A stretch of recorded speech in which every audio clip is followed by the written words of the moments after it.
de nous avoir invités. Moi, je suis Edson Lafeteur, pour ceux qui n'ont pas encore entendu parler de moi. J'ai foutu un peu le bordel à Strasbourg en juillet 2019. Mais avant tout, merci Christian de nous avoir invités. Mais ça n'a pas été facile pour nous. Au départ, je suis arrivé en France en 1993, donc il y a longtemps, mais j'ai grandi un peu partout, à Paris, en Bretagne, un peu partout en France. Ensuite, je suis parti à l'armée et en sortant de l'armée, je me suis retrouvé à la rue. Et j'ai décidé de quitter le territoire français et je suis parti en Espagne. Pendant 5-6 ans, j'ai vécu en Espagne et quand je suis revenu, je suis venu à Strasbourg et je vivais à la rue. Malgré que je travaillais, j'avais décidé de reprendre le droit chemin, reprendre les bonnes choses et tout ça, mais malheureusement, en intérim, on ne trouve pas d'appartement, on ne trouve rien. Et j'ai fait la connaissance d'Abdoul et plusieurs personnes. Et je vivais avec eux sous une tente. J'ai une passion qui me tient beaucoup à cœur, c'est la musique. Et j'avais envie d'organiser un concert avec plusieurs artistes que je connais, et moi-même sur Strasbourg. Et les fonds qui seront sortis du bénéfice seront reversés à une association.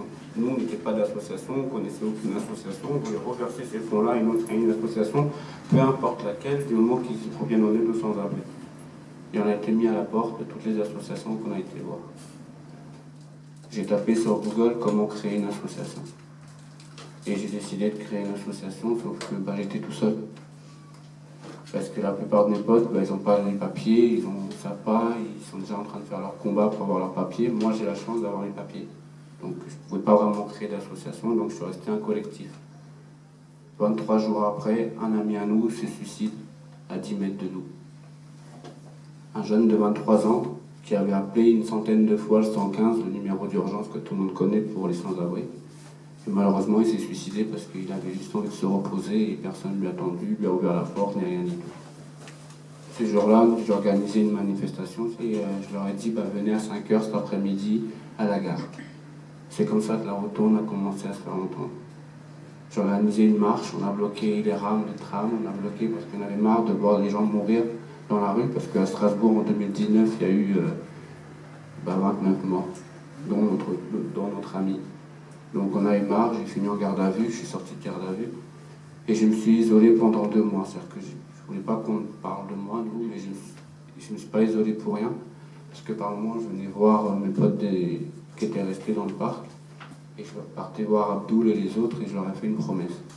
C'est que cet hiver, on ne passera pas dehors.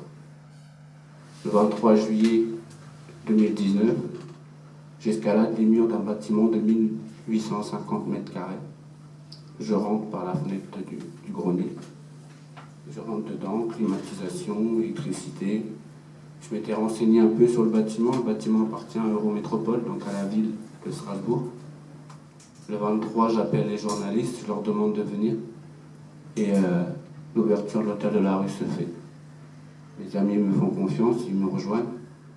Le premier jour, on était à peu près une cinquantaine, le lendemain, une centaine. Une semaine après, on était 175. Au moment des fêtes de Noël, on était plus de 300. Le bâtiment, il fait 1850 mètres carrés. La mairie, bien évidemment, l'ancienne municipalité a porté plainte contre nous, contre moi. Ils nous ont envoyé les huissiers qui viennent. En 10 minutes, j'ai fait évacuer le bâtiment. Quand les huissiers sont rentrés, il n'y avait plus que moi dans le bâtiment. Donc, personne n'a voulu donner son identité. J'ai jamais demandé à mes amis qui ont des problèmes déjà avec leur papier de donner. Mais par contre, j'ai demandé à d'autres bénévoles, j'ai demandé à d'autres associations de le faire. Bien évidemment, aucune n'a accepté de le faire. Donc j'ai dû porter tout seul les charges juridiques de ce combat et de ce lieu. C'est-à-dire que la mairie a porté plainte, je suis passé en jugement 5 fois. C'est le même jugement, mais 5 fois ça a été reporté. Ils demandaient 3 000 € par mois d'occupation, donc là ça fait 14 mois, 14-15 mois qu'on est dedans. Mais ils demandaient 3 000 € d'occupation, plus de la prison et pas mal de problèmes pour moi. Heureusement, on a voté. Heureusement, les Strasbourgeois ont voté. Moi, j'ai une réputation sur Strasbourg qui est d'être un emmerdeur, donc je me suis un peu incrusté dans toutes les petites soirées de tous les politiciens qui se présentaient aux municipalités. Et ils ont fait des engagements. Mais avant de parler de tout ça, je vais laisser Abdoul. Abdoul, c'est le vice-président de l'association. Moi, je suis président pour le moment. Et Abdoul, c'est le vice-président. Donc, je vais vous laisser, lui, vous expliquer comment on a fait pour tenir aussi longtemps. Bonjour, je m'appelle Abdoul. Je viens de la Guinée. Du coup, il n'y a pas beaucoup de choses à raconter de mon histoire de la Guinée jusqu'ici. Du coup, je vais expliquer la manière dont je vécu en France depuis que je suis là, ça fait 3 ans. Je suis à Strasbourg, je suis dans la rue. Moi, je fais pendant 1 an, je dors dans la rue, dans une tente. Du coup, un jour, il y avait un jeune qui dormait avec nous, d'origine afghane. Il n'a pas pu supporter parce que moi, j'appelais le 115 chaque fois, mais chaque fois, il n'y a pas de place, il n'y a pas de place. Mais le gars-là, lui, n'a pas pu supporter, il s'est suicidé devant nous. À 5 heures, il y a quelqu'un qui s'est réveillé, du coup, il a trouvé le gars, il s'est pendu. Du coup, on nous a réveillés, nous tous, on a vu ça. Tout le monde a révolté. On l'a appelé, soi-disant, il y a un ami qui s'est suicidé. Il faut que tu viennes voir. Il est venu, il y avait la police, il y avait tout le monde. Mais là, lorsqu'il était là, il était tellement énervé, il a dit non, ça ne fait pas continuer, il faut qu'on se manifeste aujourd'hui. On a fait des pancartes, on a sorti dans la ville de Strasbourg, on a bloqué le tram, on a fait une manif. Malgré celui qui était l'organisateur de cette manif, on l'a arrêté, il a passé en garde à vue. 2 jours après, il est ressorti. La mairie nous a fait quoi comme promesse? Ils nous ont encouragé de rester dans cette parc. Ils nous ont fait des toilettes à cesse. Vous voyez? Ils ne voulaient pas nous reloger. Mais ils nous faisaient des fausses promesses. Soit disant, on va vous reloger, parce que moi, j'étais demandé d'asile en ce moment, procédure normale. J'avais le droit d'avoir un hébergement pendant que je suis dans le démarche d'asile. Jamais ils m'ont relogé. Mais malgré Edson, il est venu en disant non, on ne peut pas continuer comme ça. Moi, je vais vous faites-moi confiance. Cette année, on ne va pas passer l'hiver dehors. Du coup, nous tous, on savait que ce bâtiment existait, mais moi, en question, je pensais qu'il était occupé. Mais lui, il avait l'enseignement, il savait que ce n'est pas occupé. Il est venu là-bas, il a ouvert ce bâtiment, il nous a dit il faut qu'on vienne là-bas pour dormir. Mais nous, malgré on avait peur parce qu'on n'a pas le papier, mais du coup on a fait confiance, on est venu, on a rentré du temps, pendant 3 jours il n'y a pas eu la police, le 4e jour la police était là, mais il y avait beaucoup d'associations, il y avait du monde qui venait, il y avait des enfants, des mamans, il y avait beaucoup de monde, avec des soutiens, beaucoup d'associations. Du coup, on a resté comme ça jusqu'à ce qu'il vient de vous dire, ils ont porté plainte contre lui, tout ça. Parce que maintenant, on est devenu une association. Le bâtiment encore, il est devenu légalement avec la nouvelle municipalité qui a retiré la plainte contre lui, qui veut signer une paille précaire avec nous. Mais pour le moment, ce n'est pas fait d'abord.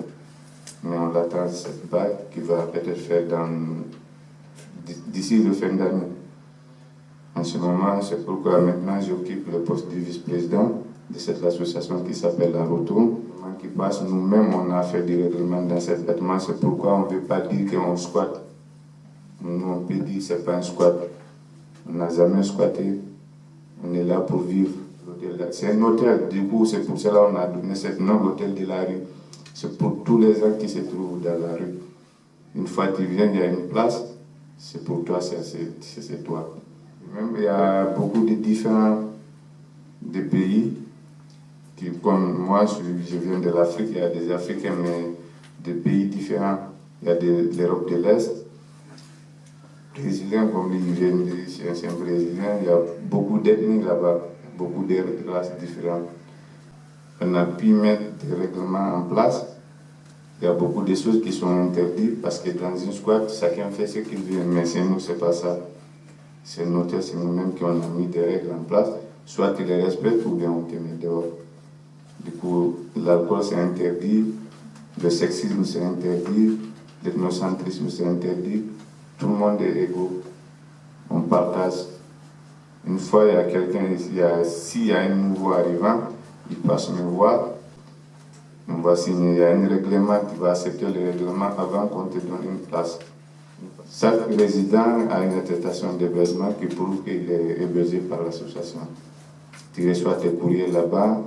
On a une assistance sociale qui fait bénévolement. On a des bénévoles qui viennent, qui donnent des cours de fleurs, des cours de français aux adultes, parce qu'il y a beaucoup de familles là-bas qui ne parlent pas de français, qui viennent de l'Europe de l'Est. Et puis, il y a des Africains aussi qui parlent l'anglais, qui n'arrivent pas à bien se débrouiller pour parler le français. Il y a tout ça qui est en place, qui passe. Maintenant, ça va beaucoup même. Là, je peux dire, ça va. C'est pour cela que je remercie beaucoup Christophe de nous inviter ici pour tester pour s'exprimer devant vous. Quand même, je vous remercie beaucoup. Je remercie Elson qui m'a beaucoup enseigné beaucoup de choses depuis que je suis rencontré avec lui. Je suis appris beaucoup de choses. Là, je le remercie beaucoup encore. Je vais continuer. Je vais aider les gens comme moi qui se trouvent dans la rue. Là, c'est parce que je sais comment moi je suis vécu depuis que je suis en France. Ça fait 3 ans que je suis là, mais maintenant ça va. Même si je n'ai pas mes papiers en main, je sais qu'il y a beaucoup de frères derrière moi qui souffrent la même chose ici à Paris, dans d'autres villes en France. Mais quand même, à Strasbourg, nous, on va combattre, on va aider tous les gens qui se trouvent dans la rue. C'est notre projet sur le but de l'association. Merci. Pour finir, je vais vous présenter une personne, c'est Marie. Marie Alma Fetano, elle va se présenter elle-même. La retour ne serait pas ce qu'elle est aujourd'hui sans cette personne. Jusqu'à juin à peu près, on ne se connaissait pas et on vivait un peu, pas terrible dans le squat, parce que dans l'hôtel, pardon, mais moi j'aime pas ce mot-là, dans l'hôtel parce qu'il nous manquait pas mal de choses et Marie, elle a remédié à tout ça. Bonjour, donc Marie Amalfitano, je suis déléguée pour la Fondation de France pour tous les programmes Habitat. Et en fait, début mars, on a eu une conférence, une web-conférence avec la Fondation de France pour essayer de voir les associations ou les lieux qui allaient souffrir du confinement. Donc moi j'avais entendu parler de l'hôtel de la rue, j'avais été une fois ou deux, mais en fait j'ai tout de suite me suis dit ça va être terrible pour toutes ces familles qui, avec les mesures de confinement, donc interdiction de bouger, les magasins fermés, etc., comment est-ce que les bénévoles vont apporter les dons, comment est-ce qu'eux vont aller acheter de la nourriture, ça va être impossible. Donc j'ai monté un dossier de demande de subvention, j'ai obtenu une subvention qui a permis d'acheter de la nourriture, d'acheter tout ce qui était électroménager, accès à Internet, etc. Donc ça a permis quand même de fonctionner. Et du coup j'ai continué en fait parce que c'est une expérience qui m'intéressait beaucoup. Itzane Abdullah en parlait. Hein. Il y a un mode d'organisation qui est assez exceptionnel, qui malgré les différentes ethnies tient debout. Et alors, pour la petite histoire, au départ, j'avais fait une demande de subvention pour 2 endroits, donc 2 squats. Le Gruber, qui est l'hôtel de la rue, et un autre squat qui s'appelle le Bugatti. Sauf que l'État a voulu s'occuper du squat Bugatti, et ça a été une catastrophe. Mais vraiment une catastrophe pour les gens qui y étaient. D'ailleurs, il va fermer.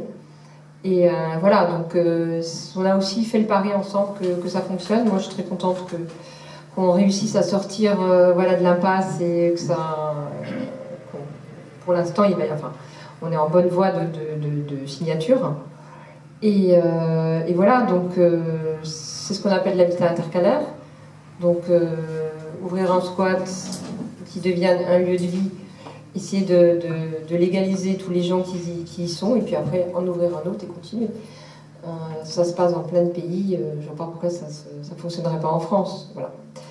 Je vous remercie. Pour terminer, pour savoir les chiffres, depuis l'ouverture de l'hôtel de la rue, depuis que je suis passé par la petite fenêtre, il y a eu plus de 1000 personnes qui ont été hébergées sous l'hôtel. Chaque semaine, on distribue à peu près une dizaine, vingtaine de dons alimentaires à des personnes extérieures de l'hôtel de la rue. C'est-à-dire qu'on n'aide pas seulement les gens de l'hôtel de la rue. Aujourd'hui, l'hôtel de la rue, il y a une salle de sport, c'est-à-dire il y a des gens qui viennent de l'extérieur de l'hôtel de la rue qui pratiquent du sport, et on a un résident de l'hôtel de la rue qui fait des cours de sport pour ces gens. Aujourd'hui, à date où je vous parle, il y a 120 résidents. Ces 120 résidents, parmi ces 120 résidents, il y a plusieurs personnes qui font des activités comme nous. C'est-à-dire que nous on a un membre du bureau de 4 personnes. Il y a le président, il y a Erika, ma compagne, qui est la secrétaire, il y a Abdul, le vice-président, il y a Véronique, qui est la trésorière. Après ça, il y a des membres du CA qui font partie du bureau, qui proposent des activités comme Yassina, qui est responsable d'étage et qui fait des gâteaux en plus, comme des gâteaux, des pièces montées pour des mariages. Il y a un endroit pour atelier vélo, il y a la salle de sport, il y a une salle qu'on est en train de réaménager pour faire des salles de réunion, salles de cinéma. Il y a un coin jeune pour pouvoir jouer à la console de vidéo pour que les enfants puissent reprendre leur place d'enfant, même si on n'aime pas trop les consoles vidéo, tout ça. On a pensé aussi aux cours. Tous les soirs, il y a des cours de soutien après l'école. Alors que tous les enfants, à un moment donné, on était 80 à peu près enfants dans l'hôtel de la rue. Maintenant, on est beaucoup moins, il y a une vingtaine d'enfants à peu près scolarisés. Ces enfants scolarisés, tous les soirs, on soutient avec des bénévoles de la Retourne qui font des soutiens. Tous les mercredis après-midi, il y a un cours de FLE pour les mamans, pour les papas et pour qui que ce soit qui veut apprendre le FLE. Parce que l'essentiel, c'est qu'il veut demander les papiers, il faut qu'ils sachent parler français. Et donc on essaie de leur apprendre le maximum pour parler français. On apprend la politesse aux enfants aussi, donc ils doivent apprendre à dire bonjour, pas passer devant les gens sans dire bonjour ni rien du tout. L'hôtel de la rue, c'est très disciplinaire, mais pas tant que ça, parce qu'ils ont une famille. Et on se soutient les uns et les autres, et on essaye d'avancer ensemble. C'est-à-dire que l'hôtel de la rue a énormément avancé. C'est sur Strasbourg, il y a plus de 2500 SDF. Nous, en moins d'un an, on a logé pratiquement la moitié, sachant qu'aucun de nous n'est diplômé, aucun de nous n'a de formation, aucun de nous n'a rien. Ce que Marie a oublié de dire, c'est que dans pas longtemps, grâce à elle et grâce à la Fondation de France, j'ai commencé en étant un simple emmerdeur, un simple SDF. J'ai créé l'association et je suis devenu président de l'association sans le vouloir. Et dans pas longtemps, je ne serai plus président de l'association parce que un contrat, Marie s'est battue pour qu'un contrat me soit proposé. Et du coup, je vais signer un contrat à la Retourne. Je serai le premier salarié à la Retourne en tant que directeur de l'hôtel de la rue. Mais vu que je suis un emmerdeur encore, je ne veux pas signer sans que Abdul signe. Donc c'est soit on prend les deux, soit même on est trois même, ou soit personne signe. Donc du coup, Marie a fait un forcing et on est en train de faire la demande pour qu'Abdul et Traoré puissent aussi signer un contrat. Donc ça fait l'ouverture de 3 contrats dans un lieu. Donc c'est la réinsertion, ça fonctionne, le projet, c'était mon rêve, c'était ça, c'était réinsérer des gens qui font partie de ma famille, grâce à tous ces gens qui nous ont soutenus, parce qu'il y a un collectif qui nous soutient. Il y a pas mal de gens qui nous soutiennent, il y a plus d'une 30 000 signatures de soutien, genre de gens. Ça a permis de réaliser notre rêve. L'organisation, comme dit, l'objet, c'est pas que cet hôtel reste, c'est un temps, après on fait autre chose et on continue. Il y a 2200 bâtiments vacants à Strasbourg, donc on a le choix. Et surtout, ce qui est intéressant, c'est que ça pourrait être un critère de financement pour les grandes fondations, c'est quelle est la place des personnes concernées dans la gouvernance. Je comprends donc que, pour l'essentiel, votre CA est fait de gens eux-mêmes dans la merde, pour le dire simplement. Est-ce que ça ne peut pas devenir un critère? Donc la question que je me pose, c'est, au fond, les personnes dans la merde, est-ce qu'il ne faudrait pas leur dire, à un moment donné, forcer la porte, ne vous posez pas, arrêtez de perdre votre temps et votre énergie, parce que vous savez ce dont vous avez besoin. J'ai entendu soutien scolaire, pratique du français, pratique sportive, alimentation, vous me décrivez un centre social. Mieux. Donc, Dans aucun centre social, vous trouverez un studio de musique. Dans aucun centre social, vous trouverez une autre salle de sport. Dans aucun centre social, vous allez trouver... Parce que vous partez des gens. Alors, c'est la ville, parce que la ville nous a foutu des agents de sécurité, excusez-moi de la façon dont je parle, mais je parle comme ça. Nous ont mis des agents de sécurité pour surveiller le site 24 heures sur 24, sous notre demande. C'est moi, j'avais fait la demande au moment des fêtes, parce que les fêtes passées, on était pratiquement 300 dans l'hôtel. Donc c'était un peu beaucoup. Il y avait des gens qui dormaient dans les couloirs et tout ça. Donc moi, pour le moment des fêtes, je savais qu'il allait y avoir de l'alcool et ce genre de choses. Parce que c'est dur de contrôler vraiment. Parce que nous, comme je vous dis, sur le site, on est 3 ou 4 à gérer tous les jours. Donc c'est difficile de gérer 300 personnes pour faire gaffe qu'il n'y en a pas un qui boive une bière en cachette, quoi, en gros. Donc on avait pas mal de problèmes de ça, on a eu des problèmes de drogue aussi, et je ne le cache pas, dans notre hôtel, et j'ai viré tout le monde en une seconde. C'est-à-dire que je n'hésite pas à devenir méchant. C'est pour ça que les gens me disent que je suis méchant. Non, non, je suis méchant, je n'ai rien à foutre. Tu vas pas te droguer, tu vas pas me mettre une seringue dans mon hôtel, je n'ai rien à foutre. C'est ça. Tu veux te droguer, il y a d'autres clés pour te droguer. Moi, je ne suis pas là pour faire. Je ne sais pas faire. S'il y a quelqu'un qui a fait une OD, comment je réactionne? Si quelqu'un s'est mal piqué ou quoi, je ne sais pas faire. Donc, j'ai pas envie de le mettre en danger, j'ai pas envie de mettre les gamins en danger. Donc, pour moi, c'est dehors. L'alcool, c'est la même chose. Ceux qui le vivent peuvent mieux en parler que ceux qui en rêvent. Donc, au tout début de votre intervention, vous avez dit que les associations n'ont pas voulu collaborer avec vous.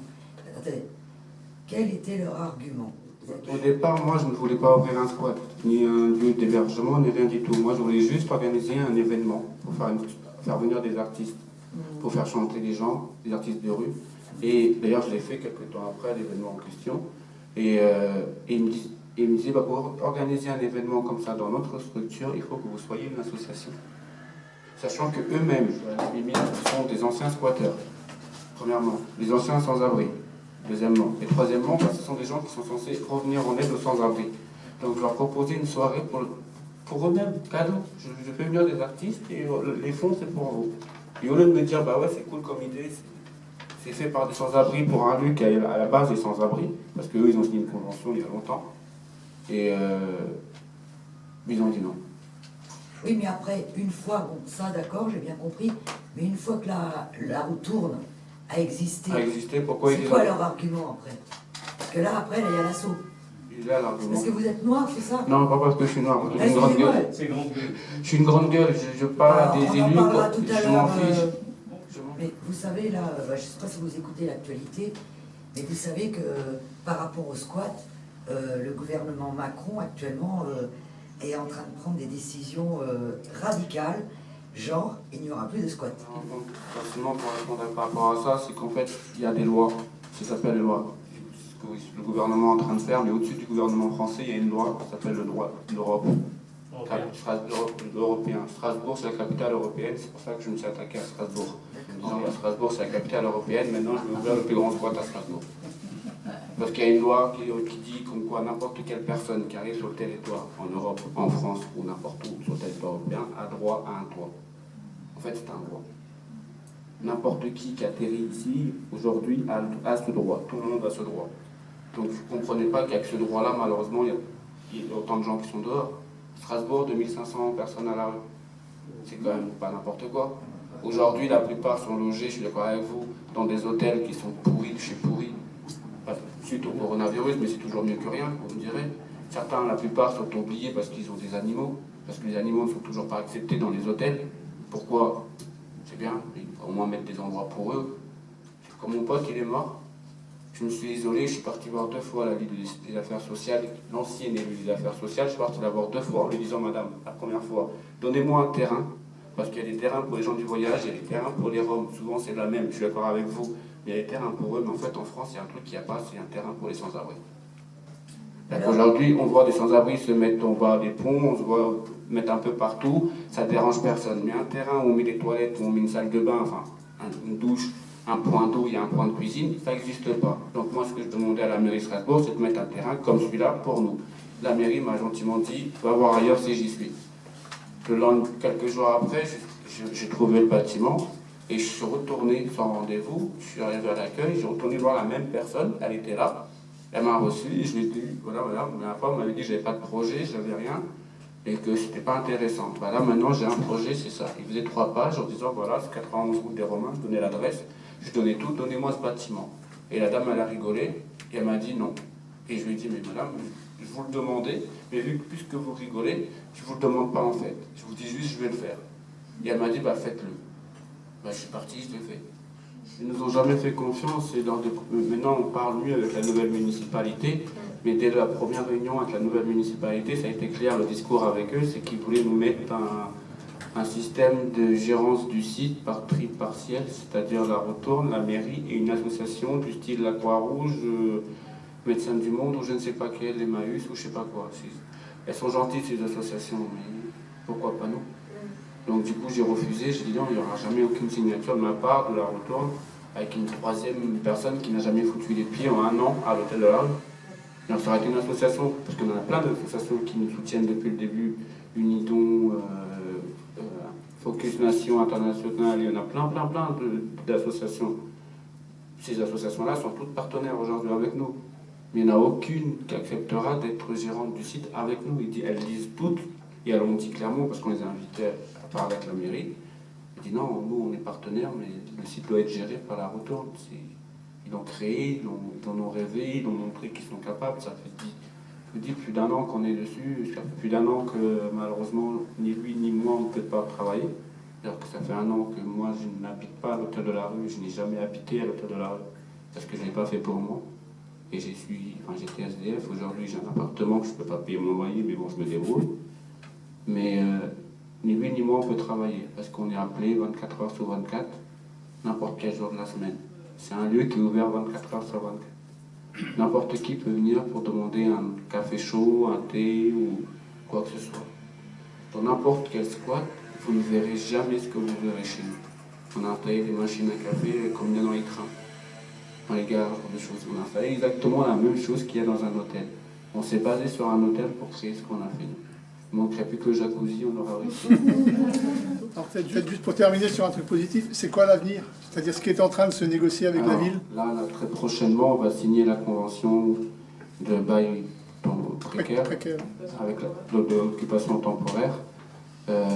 Moi, c'est sûr et certain, je vais signer un contrat en tant que directeur du site. Abdoul, on va lui faire une promesse d'embauche pour voir s'il peut décrocher une carte de séjour et une formation avec nous et travailler en tant que médiateur social. Et Traoré, qui n'est pas là aujourd'hui parce qu'on ne peut pas se déplacer les trois, il y en a toujours un qui est sur le site. Traoré qui est sur Strasbourg à l'heure actuelle, lui sera responsable des résidents et de la surveillance. Parce que la mairie suite, c'est une signature, des contrats pour nous, sachant que moi je ne veux pas rester à la Retourne. C'est-à-dire que moi si je signe un truc, ce sera pour 6 mois. Et pas plus. J'ai pas envie de travailler à l'hôtel de la rue. Comme je vous dis, j'ai jamais fait pour moi, je le fais pour les aider encore un peu et je m'en vais. Enfin, j'en ai marre d'ouvrir des squats, j'en ai marre de faire ça. Et j'ai décidé de m'attaquer un peu plus à la ville de Strasbourg et demander un contrat de travail à Eurométropole. Parce que j'ai envie de les faire chier encore. Et directement être dans beaucoup de villes, il y a déjà ça, donc je ne sais pas d'où vous venez tous, donc c'est possible que dans vos villes il y a ça, mais à Strasbourg il n'y a pas, c'est les pères aidants. Et moi j'ai demandé à faire un contrat père aidant à la ville Eurométropole en tant que père aidant aux affaires sociales. Donc, notre rêve durera pendant minimum 2-3 ans, sachant que moi je ne veux pas travailler là-bas, mais je resterai toujours patrimoine. Comme je dis, c'est mon projet, c'est mon rêve, quoi. Et dans 3 ans, s'il faut que je revienne pour leur dire en fait non, on ne vous donne pas les clés tant que vous ne donnez pas un bâtiment, je le ferai. C'est-à-dire que moi, quand je vous entendais, ça me fait un miroir énorme. Évidemment que ce sont les personnes qui vivent la situation qui sont les mieux placées pour y répondre. La solution, mais je trouve que l'archipel des Sans-Voix est un super vecteur pour essayer de défendre ce type d'idée. Mais il faudrait que toutes ces structures, elles aillent côte à côte dire à l'État les politiques sociales en France, il faut qu'elles parlent, que les dispositifs qui sont décidés, il faut qu'ils soient décidés avec les personnes concernées, parce que c'est là qu'on crée des systèmes qui fonctionnent. Ceux qui le vivent peuvent mieux en parler que ceux qui en rêvent. Donc du coup...